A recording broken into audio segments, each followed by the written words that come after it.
Hello बच्चों, सभी को नमस्कार। देखिए, आप फिजिक्स केमिस्ट्री का पेपर लिख चुके हो, इंग्लिश का भी लिख चुके हो और आपको काफ़ी अनुभव हो चुका है कि जो पेपर का पैटर्न है वो किस तरह से आ रहा है। अगर मैं फिजिक्स केमिस्ट्री की बात करूं तो आप लोगों ने देखा कि क्वेश्चंस थे वो स्ट्रेट फॉरवर्ड क्वेश्चंस नहीं थे। जैसे कुछ बच्चों की ये टेंडेंसी रहती है कि हम क्वेश्चंस, ये मेन टॉपिक्स हैं, इनको हम रट ले जाएंगे, एग्ज़ाम में एज इट इज़ वो आएगा और हम उसको एग्ज़ाम में आंसर शीट में लिख देंगे। लेकिन ऐसा पेपर में नहीं आ रहा है। पेपर में ये शुरुआत से मैंने आपको बताया कि कोई भी क्वेश्चन सीबीएसई बोर्ड में स्ट्रेट फॉरवर्ड नहीं आता है। शुरू से फर्स्ट डे से ये बात बताई जाती है। तो बायो में आपको जो प्लस पॉइंट है वो ये है कि आपको काफ़ी दिन का समय मिला है रिवीजन के लिए, जो कि फिजिक्स केमिस्ट्री में इतना नहीं था।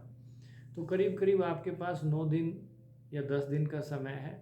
तो इस समय को पूरी तरह से आप यूटिलाइज करिए। अगर आपको अच्छे नंबर लेके आने हैं तो आप हर चीज़ को बहुत बेहतरीन तरीके से रिवाइज करें। और ख़ास करके जो डायग्राम्स दिए हुए एनसीईआरटी बुक में, उन डायग्राम्स को आप एक बार बना के देखें और उन डायग्राम्स में क्या कंसेप्ट है, क्या टर्मिनोलॉजी यूज हुई है, उन चीज़ों को समझें। डायग्राम्स ज़्यादा नहीं आएंगे बनाने के लिए, आपको एग्ज़ाम के अंदर ज़्यादा डायग्राम्स नहीं दिए जाएंगे। हाँ, डायग्राम आपको पेपर में मिल जाएंगे, उस डायग्राम के बेसिस पर आपसे क्वेश्चंस पूछे जाएंगे। तो जो क्वेश्चंस होंगे वो एप्लीकेशन बेस्ड होंगे। जो चीज़ आपने रट ली है, याद कर ली है, उस चीज़ में से क्वेश्चंस पूछे जाएंगे। ऐसा नहीं है कि जैसे क्वेश्चन ले लिया भाई स्पर्मेटोजेनेसिस को बनाइए, नहीं, उसमें से क्वेश्चन पूछे जाएंगे। oogenesis का जो सीमेटिक रिप्रेजेंटेशन है उसको बनिए, उसमें से क्वेश्चंस पूछे जाते हैं। और जो हमारे पास सेक्शन डी सेक्शन है जिसमें केस बेस्ड क्वेश्चंस आते हैं, तो उसमें से डेफिनेटली कोई ना कोई आपको एनसीईआरटी बुक में से डायग्राम दिया जाएगा। उस डायग्राम्स के ऊपर क्वेश्चंस आपको मिलेंगे। तो मैं आपसे यही कहूँगा कि आपके पास काफ़ी समय है, हर चीज़ को थोरोली रिवाइज करें और उसके बाद जिस टॉपिक को मैंने ये कहा था कि इन टॉपिक्स पे से क्वेश्चंस किसी न किसी रूप में आता ही है, उन टॉपिक्स के ऊपर डिफरेंट डिफरेंट टाइप्स के क्वेश्चन सोल्व करिए।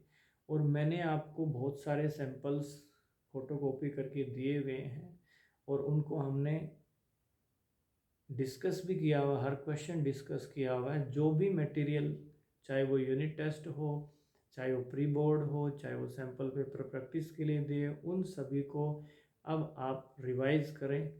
और जो जो इम्पोर्टेंट चीज़ें हैं, जो जो इम्पोर्टेंट टर्म्स हैं, उनको बार बार लिख के देखें। जो नाम है, साइंटिफिक नेम्स है, ट्राइकोडर्मा पॉलिस्पोरम है, सैक्रोमाइसिस सर्वेजी है, अलेक्जेंडर वॉन हम्बल्ट है, जहाँ जहाँ पे इम्पोर्टेंट नेम्स हैं उन नेम्स को आपको क्या करना है, याद रखना। पैथोजन का नाम है वुचिरेरिया बैनक्रोफ्टाई।